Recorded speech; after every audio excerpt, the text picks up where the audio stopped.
As-tu déjà vécu ce genre de situation où tu as un ami qui t'écrit brusquement pour te reprocher pourquoi tu ne l'écris jamais en premier?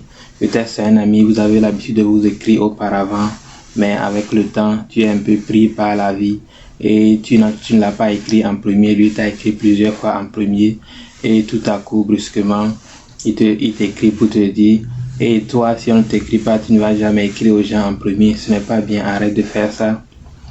J'aimerais dire à ce genre d'amis que ce n'est pas bien d'écrire aux gens pour leur reprocher pourquoi ils ne t'écrivent pas en premier. D'abord, tu ne sais pas réellement ce qui se passe dans la vie de l'autre. Non seulement ça, écris à quelqu'un qui ne vit pas au dépend de toi, ou bien qui n'a pas un engagement direct avec toi, ou bien quelqu'un qui n'est pas directement sous ta responsabilité pour lui reprocher pourquoi il ne t'écrit pas en premier. C'est un manque de respect envers la personne et d'abord envers ta propre personnalité. Mais plutôt, voici 3 solutions que je vais te proposer. La première des choses que je peux te proposer est que tu peux passer par la méthode de la gentillesse, c'est-à-dire continue à l'écrire. Écris-lui de temps en temps, salut mon ami, comment tu te portes? Il répond une autre fois encore, si tu te rappelles de lui, tu as le temps, écris-lui, demande-lui encore comment il se porte. Continue de l'écrire. Si c'est une personne qui est consciente, il va à un moment donné se rendre compte que cet ami est toujours le premier à m'écrire, il faut que je fasse aussi l'effort de l'écrire en premier. Et si c'est le cas, qu'avec le temps, avec ta répétition de l'écrit, il se rappelle de toi et commence par t'écrire, le problème est résolu. Mais si c'est quelqu'un qui est inconscient, on peut le dire, il ne va jamais se rendre compte de ce que tu fais, ce qui nous fait passer à notre deuxième solution. La seconde solution est que tu peux directement l'écrire et lui demander avec gentillesse, pas sous forme de reproche. Mais lui, mon ami, comment tu vas? Je me suis rendu compte que depuis un certain temps, si je ne t'écris pas, tu ne m'écris pas.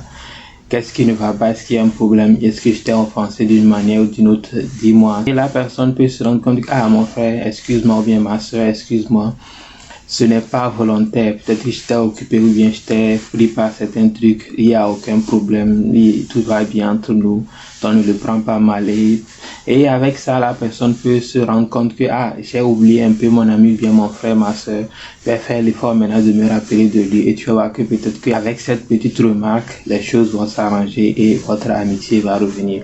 Maintenant, si tu essaies la seconde solution et ça ne marche pas, voici la troisième solution que je te propose. La troisième solution que je te propose, c'est que tu peux aussi passer par une méthode dure, c'est-à-dire tu peux être aussi dur avec lui, tout comme il le fait avec toi.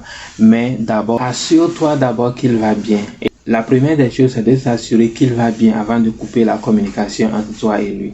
Ne coupe pas la communication entre toi et lui sans t'avoir assuré qu'il se porte bien. Peut-être que toi, tu peux être en train de couper la conversation avec lui alors que lui, il n'est pas bien portant actuellement. Mais si tu t'assures qu'il va réellement bien et toi, tu l'écris régulièrement, mais lui il n'est jamais le premier à t'écrire, tu peux aussi maintenant couper la conversation entre lui. Le truc, c'est que dans la vie, ce n'est pas toutes les personnes avec qui nous avons commencé notre parcours que nous allons finir notre parcours. Il se peut qu'à un moment donné dans la vie, certains vraiment n'ont plus de place dans notre vie et il se fait que nous grandissons séparément et chacun prend sa route.